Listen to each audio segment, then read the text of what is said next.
Well, hey there lads, my name is Lassie. Thank you for clicking onto a new video from me. If you go on to enjoy today's video, then please do leave it a rating and maybe subscribe if you're a fan of my content. Today, on the day of our Lord, I have for you a complete rundown of the past week's Battlefield shenanigans.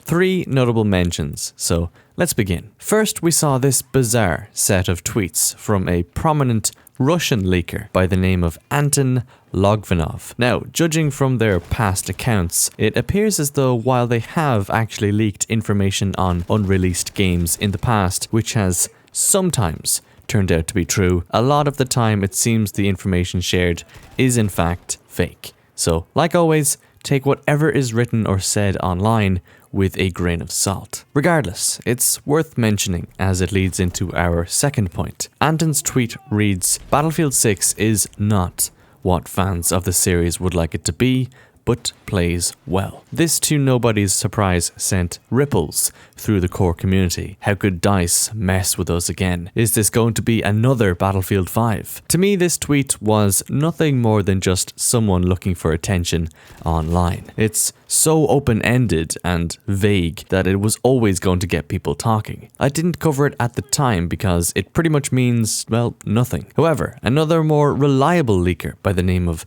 Tom Henderson, who we've actually seen voice their opinion on DICE's unannounced title already, well, he actually stepped in to clarify a few things. Tom said this on Twitter: "My thoughts on the Battlefield 6 leak. Don't worry." He then followed up by saying, "I just wanted to give a bit more context because this tweet probably gave more questions than answers. But as a longtime fan of the Battlefield franchise, I honestly don't know why Anton said what he said about the next Battlefield title. I do believe it's what fans want." Quite a contrasting opinion here. Again, both users here aren't really saying anything. It isn't exactly hard to tweet. But because of Tom's track record, maybe we should give his tweets a little bit more thought. Just something to keep in mind. But like always, don't trust anything unless it comes from EA or DICE directly. Speaking of which, the final thing I want to mention is, firstly, a huge congrats to the French squad along with the Battlefield Easter egg community for coming together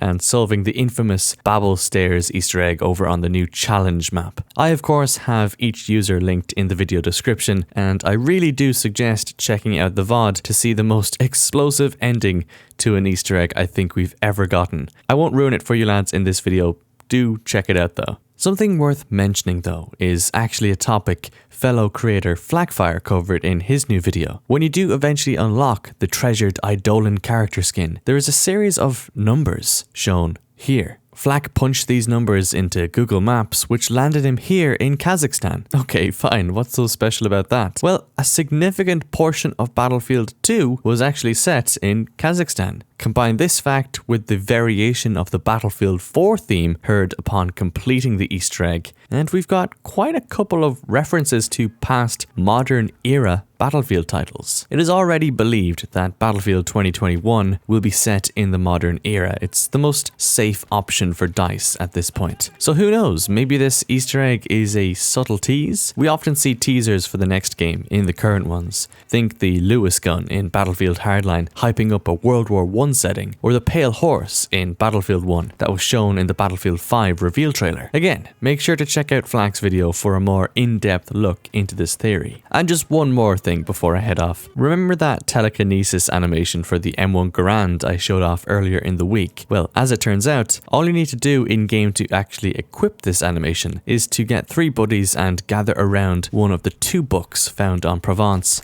and Almarge encampment. GG Easter egg community for finding this one, so I'm just so glad there was more to it in the end, and shout out to Oscar Vetterbrandt for an amazing animation once again. But anyway, thank you lads for watching. If you enjoyed today's video, then please do leave it a like or a dislike if you didn't, and subscribe for more content from me. But until the next one, I'll see you lads later.